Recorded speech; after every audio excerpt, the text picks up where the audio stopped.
মানে শুধু নিজের গণতান্ত্রিক অধিকার প্রয়োগ নয়, রাজ্যের পরবর্তী নেতৃত্বকে বেছে নেওয়া। আর এখন চায়ের আড্ডা থেকে বাস স্ট্যান্ড আর বাজার সর্বত্রই একটা প্রশ্ন, মুখ্যমন্ত্রী হবেন কে? আর এই প্রশ্ন নিয়েই একেবারে সরগরম বারুইপুর পশ্চিম বিধানসভা। কেউ বলছেন যিনি মুখ্যমন্ত্রী হিসাবে কাজ করছেন তাকেই চাই মুখ্যমন্ত্রী হিসাবে, আবার কেউ বলছেন এবার নেতৃত্বে পরিবর্তন চাই। আসলে উন্নয়ন, মানুষের সুবিধা এসবই এখন মানুষের ভাবনার মূল কেন্দ্রবিন্দু। দিদিকেই চায় সমস্ত মানুষ। বাংলায় দিদির ছাড়া রাস্তা নেই। পরিবর্তন কি চাইবো? সব যা, বিজেপিও যা, তৃণমূলও তাই। মমতা ব্যানার্জি ছাড়া আবার কে? সবটা খুশি করতে পারবে না মানুষ, সবটাই কোনো সরকার পারেনি, আমাদের এই সরকারও পারবে না। মমতা ব্যানার্জি জেন্টলম্যান মহিলা আছে। আবার আমরা একেই চাই, মমতা বন্দ্যোপাধ্যায়কে চাই। দুর্নীতি থাকবে, ইন্ডিয়ায় দুর্নীতি ছাড়া চলবে না ইন্ডিয়া। তাহলে এত মানবিক মুখ্যমন্ত্রী আমরা আর এই পশ্চিমবাংলায় পাবো না। শুধু সব পাচ্ছি, ঘর একটা পাইনি। সাধারণ মানুষ কি মুখ্যমন্ত্রী হিসাবে আবারও মমতা বন্দ্যোপাধ্যায়কে চাইছেন, নাকি চাইছেন আবার নতুন কোনো মুখ? সরকারি হস্তক্ষেপে আমাদের ফেসবুক পেজটি বন্ধ করে দেওয়া হচ্ছে। আমাদের সমস্ত খবরাখবর ইউটিউব চ্যানেলে প্রকাশিত হচ্ছে, তাই আপনাদের সকলের কাছে অনুরোধ, আমাদের জিআই এর ইউটিউব চ্যানেল আপনারা সাবস্ক্রাইব করুন এবং আপনাদের আত্মীয় স্বজন, বন্ধু বান্ধব সকলকে বলুন আমাদের ইউটিউব চ্যানেলটি সাবস্ক্রাইব করতে। এবং পাশাপাশি বলবো, যারা আমাদেরকে ভালোবাসেন, আমাদের খবরগুলো আরো বেশি মানুষের কাছে পৌঁছে দেওয়ার জন্য আমাদেরকে আর্থিকভাবে আপনারা সহযোগিতা করুন।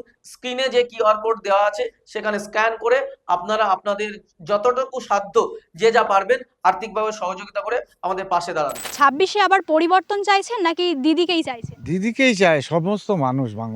বাংলায় দিদির ছাড়া রাস্তা নেই। যা উন্নয়ন করেছে সমস্ত মানুষের গ্রাম থেকে শহর কোথাও বাদ দেয়নি।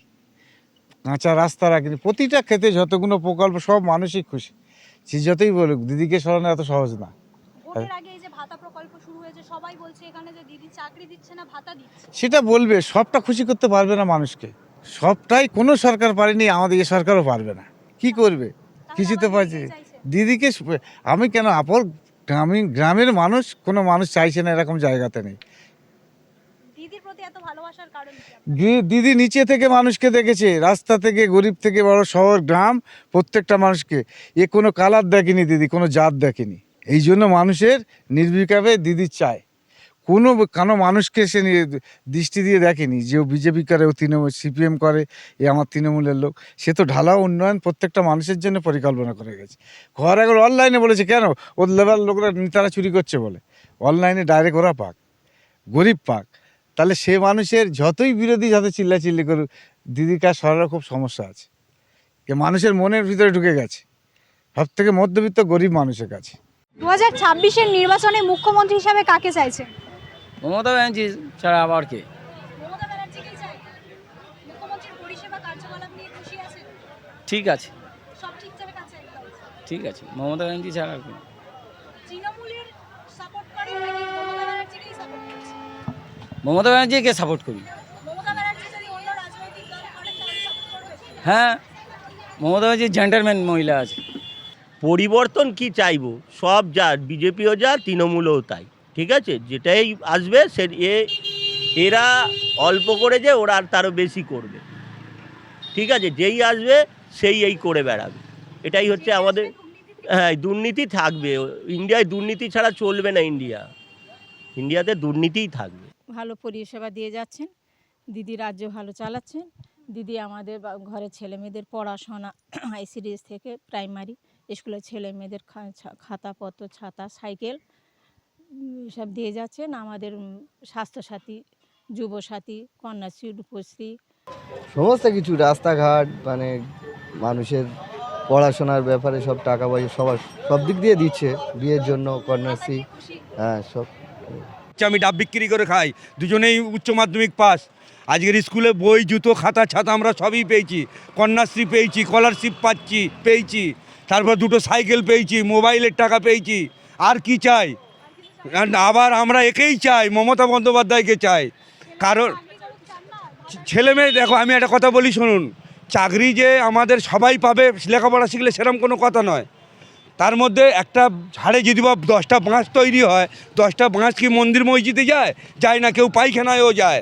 তো সবাই লেখাপড়া শিখলে যে সবাই চাকরি পাবে এরকম কোনো কথা নয়। কিছু আছে তার, এই তো যেমন এখন 1500 টাকা করে দেবে, 5 বছর দিলে তার 90,000 টাকা, সে নিয়ে যে কোনো ব্যবসা করতে পারবে। 5 বছর ওয়েট করবে ব্যবসা করার জন্য? হ্যাঁ, তার বাবা মা এখন তো সে তো যেহেতু লেখাপড়া করেছে তো ঘরে আছে, তার বাবা মা তো তাকে দেখছে। এই 1500 টাকা করে পেলে তার তো একটা সুচ্ছল হবে, সে তো আগামী দিনে এগিয়ে যেতে পারবে। হয়তো এই 10 দিনের পয়সা জমা করলে একদিন তো একটা পাহাড়ের সমান কিছু হবে। তাহলে এত মানবিক মুখ্যমন্ত্রী আমরা আর এই পশ্চিমবাংলায় পাবো না, তাই আমরা একেই চাই। আর বিশেষ করে আপনারা সাংবাদিক, আপনাদের মাধ্যমে আমরা সারা পশ্চিমবঙ্গ তথা সারা ইন্ডিয়াতে আমরা মানুষকে একটাই বার্তা দিতে যাই যে যতই করো হামলা, এইবারে জিতবে বাংলা। বাংলার দিদিকেই চাই। একদম বাংলা দিদিকেই চাই, কারণ স্নেহময়ী মমতাময়ী যদি বা কেউ হয়, দরদি যদি বা কেউ হয়, সেটা হচ্ছে মাননীয় মুখ্যমন্ত্রী মমতা বন্দ্যোপাধ্যায়। প্রত্যেক মানুষের সাথে জন্ম থেকে মৃত্যু, জন্মালে ম্যাডাম হচ্ছে কি শিশু সাথী, জন্মালে শিশু সাথী, মরলে আপনার সমব্যথী, মানে জন্ম থেকে মৃত্যু সব সময় আমাদের সরকার আমাদের সাথে আছে। আজকের যে এই গণেশ কুমার বিজেপির অঙ্গিল হিলনে যে এসআইআরের নামে মানুষকে যে হ্যারাসমেন্ট করছে, এর আমরা ঘোরতর তীব্র প্রতিবাদ জানাই। কারণ বিশেষ করে আমাদের সম্প্রদায়কে, মুসলিম সম্প্রদায়কে টানাহেঁচড়া করা হচ্ছে বেশি। কারণ লজিক্যাল ডিস্টারেন্সির নামে এই ভোটার লিস্ট আমরা দিই না, আর ভোটার কার্ড আমরাও দিই না, দেয় ওর দপ্তরের লোক, ওরাই ভুল করে আমাদেরকে হ্যারাস করছে। এর জন্য গণেশ কুমারকে ভারতের বাইরে পাঠাতে চাই আমরা, আর বিজেপি নামক দলটাকে, দাঙ্গাবাজকে একদম পুরো দেশের বাইরে। কারণ এরা যখন আমাদের দেশ স্বাধীন হয় 1947 সালে, দেশ স্বাধীনের সময় এই বিজেপি নামক দল, তখন বিজেপি ছিল না, তখন ছিল আরএসএস। এই আরএসএস ছিল তখন হচ্ছে কি ইংরেজদের দালাল, ইংরেজদের হয়ে আমাদের যারা স্বাধীনতা সংগ্রামী তাদেরকে বোঝাতো যে এদের বাদ দিয়ে ওদের সঙ্গে চল। আজকে তারা দেশের মজনতে বসে তারা দেশ কী করে স্বাধীন করবে, তারাও তো সেই বিদেশের দালাল, তারাই সেই বিদেশি প্রথাটা চালিয়ে যাচ্ছে। আজকের আদানি আম্বানির ভাই নরেন্দ্র মোদি কালো টাকা বিদেশ থেকে ঘুরে নিয়ে আসাবার কথা কজনকে এনেছে, ডিমোজিশন করে কত মানুষকে মেরেছে। এই প্রতিবাদগুলো আমরা জানাই, তার জন্য আমরা শান্তি শৃঙ্খলাভাবে পশ্চিমবাংলায় বাস করি। আমরা এখানে আমাদের দ্বিতীয় কোনো বিকল্প নয়, মমতাই আমাদের সব। সে নির্বাচনে মুখ্যমন্ত্রী হিসাবে কাকে চাইছেন? মমতা, কেন? মমতা দিদি। কেন মমতা দিদিকেই সবাই কেন চাইছেন আপনারা এখানে? এই ধরো এইসব দিচ্ছে, লক্ষ্মী ভাণ্ডার দিচ্ছে, তারপরে কি বলে কন্যাশ্রী দিচ্ছে, রূপশ্রী দিচ্ছে। চাকরি তো দিচ্ছে না, তারপরেও মমতা দিদি। হ্যাঁ হ্যাঁ, বিয়ের টাকাটা দিচ্ছে, আমরা সবই পাচ্ছি, কিন্তু একটা জিনিস পাই না কেন বলতো? শুধু সব পাচ্ছি, ঘর একটা পাইনি। ঘর পাচ্ছেন না? না, হ্যাঁ ঘরটা আমরা পাচ্ছি না, কাগজপত্র সব জমা দিচ্ছি, ঘর পাচ্ছি না।